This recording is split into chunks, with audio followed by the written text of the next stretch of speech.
I'm back in New York, where I was originally from, and it's in a big show place in New York at an IMAX theater, so it's a thrill.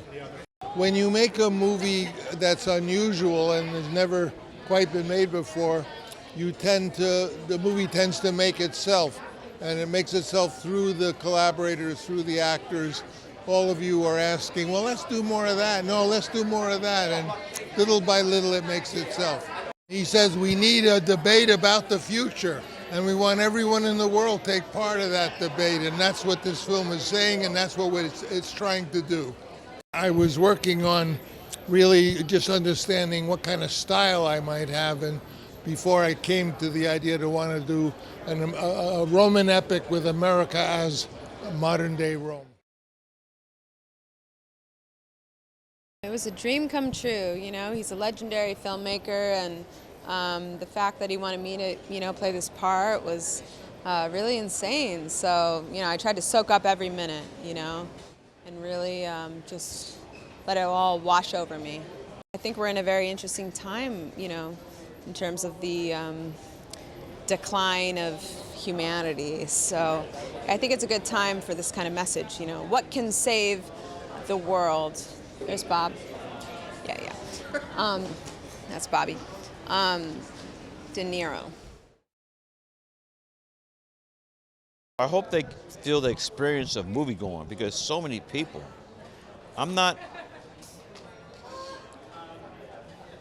watching movies on this. Look, all right, I'm old, but there's nothing replaces your widescreen TV in the basement ain't gonna replace seeing this film in IMAX.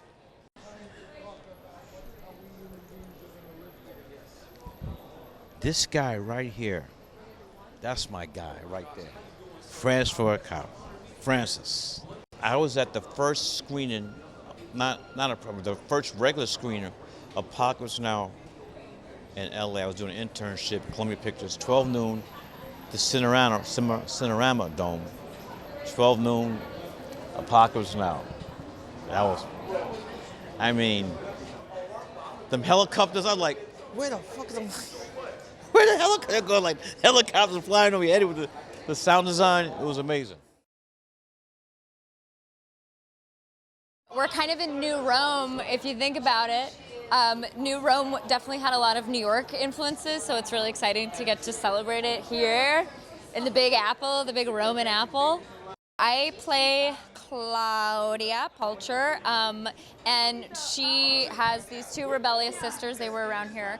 And we're sort of like trust fund bad kids, and we're bad influences on Nathalie. The movie opens with the big, you see in the trailer, there's a horse, we're riding a horse and we're kissing, and it's very Roman and crazy, and then she kind of has to struggle if she's going to be loyal to us bad girls or, evolve and grow. It's super surreal. I've looked up to him my whole life, and how kind, and he's a true artist, and I think that they're a dying breed of somebody who's not caught up with the studio system and just has a vision and wants to make it. And he let us be artists, and you're also with some of the greatest living actors of all time. It's insane. I hope that it inspires people to take risks and to have your voice and just make the art you want to make. I think that, like, you know, the industry's gone through so many changes, and I even deal with this on SNL. You know, it's like there's so many rules and like a playbook we all think we have to play, but Francis and this movie is just like, just make what you want to make, and there's an audience there. It's special for me. I did a reading with Francis probably about 37 years ago around a table of actors, and I wondered what this film was. It had so much to say about a time that has come upon us. The film is really a film for its time. It means so much more to me today than it did 37 years ago when we read it, and it is a brilliant movie about the future. I play Mayor Cicero, who is steeped in an old way of thinking. He's a mayor who's come up through the blood and sweat of his political career, and he is a bit corrupt and has old ideas and not open to the new. His daughter falls in love with Cesar, who is a new industrialist builder with new ideas, a man who can stop time, who, as a mayor of a city, feels like this man has preposterous ideas. And through the journey of this movie, Mayor Cicero, makes a transformation to understand and how he can start to accept a new world. The great debate is that we have failed to be able to agree to disagree. We've failed to be able to come together, bringing your ideas, which I may not completely understand, and my ideas, which you don't want, together to form a better idea. And this is the problem with American politics today. The film really exemplifies much of the ideas that we want to move forward and get beyond. What are we doing here? We're experimenting. What do you want? Well, I'm finding out what I want on this day. Other days you come in, he's texting me at 4 o'clock in the morning, 5 o'clock, 6 o'clock in the morning with an idea that spurns a thought. So by the time I get to the set, I have something new to offer that both of us didn't expect. He's a wonderful filmmaker and a wonderful storyteller, and you should see this movie in IMAX right away. I've been very lucky to work with Francis, Godfather 2, so. I remember Francis, I was aware of it at least 30, maybe 35 years ago, maybe even longer. He was always talking about it.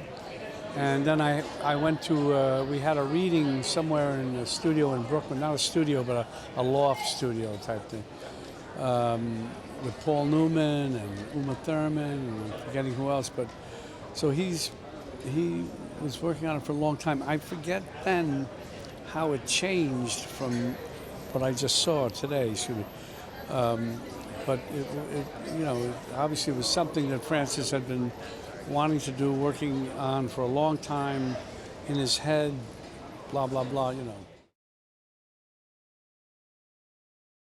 I'm very nervous. My stomach is churning, but I'm really excited and I love the movie, and I'm happy to be a part of this ride. I'm like, along for it. Francis is incredible. He's a very amazing man in general, but also his creative process is totally, seeing it firsthand, you're like, this is definitely why you create things like that. And then when I saw the movie for the first time, I definitely was like, yeah, only Francis Ford Coppola would make this. In the best way possible. I'm so bored. Everything is so boring. Nothing's daring anymore. Everyone's so afraid of people not liking their work or who they are, and I'm like, guys, just someone make something you love already, I've thought this many times. I'm not sure if it was intentional, but it is very, applicable to right now, almost jarringly. It's almost so obvious. I don't know if that was intentional though. I think that change is scary in general, especially in a time where we need stability more than ever. And it's kind of like that fork in the, that circle of a question where it's we need change, but also we need everything to stand still. And that was really the controversy in this film, was destruction is needed for rebirth. And where does that lie? And how will we deal with that,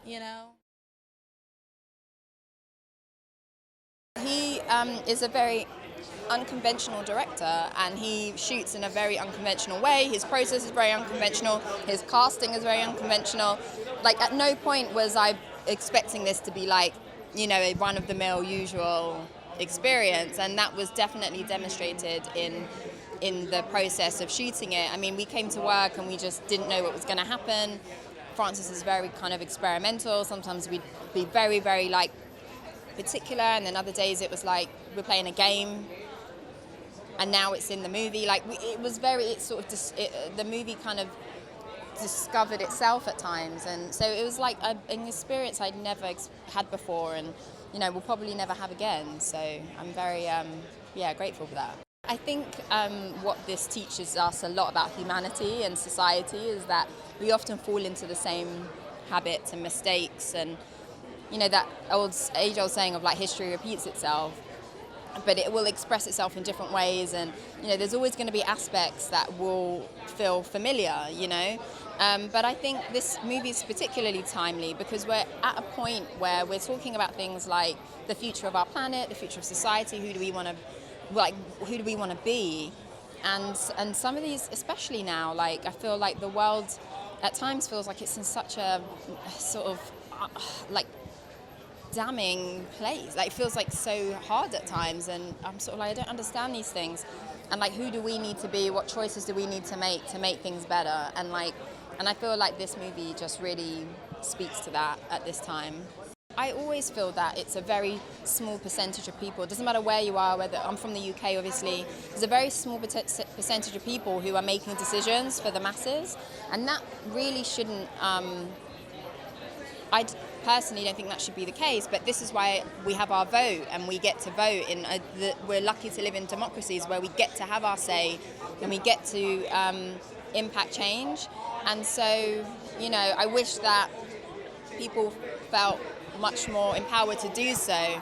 The movie definitely just throws up a lot of questions and doesn't necessarily always answer them in a very like clean, like bow tied, like here you go and fed back to you. I think it forces us as audience members to answer these questions for ourselves, to challenge ourselves, and maybe in our small way we can affect change as we move through our lives, our little corner of the world that we live in.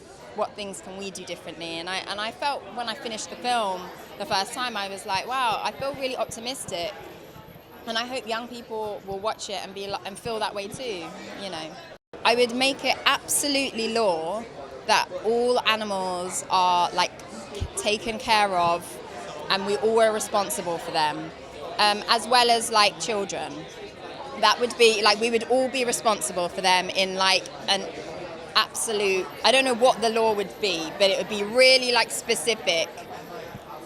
And then there would be lots of local gardens and vegetable patches that people can just take from and like as they please, that we house everybody. And I'd like some bedazzling somewhere, just to be. The gates of Megalopolis are open!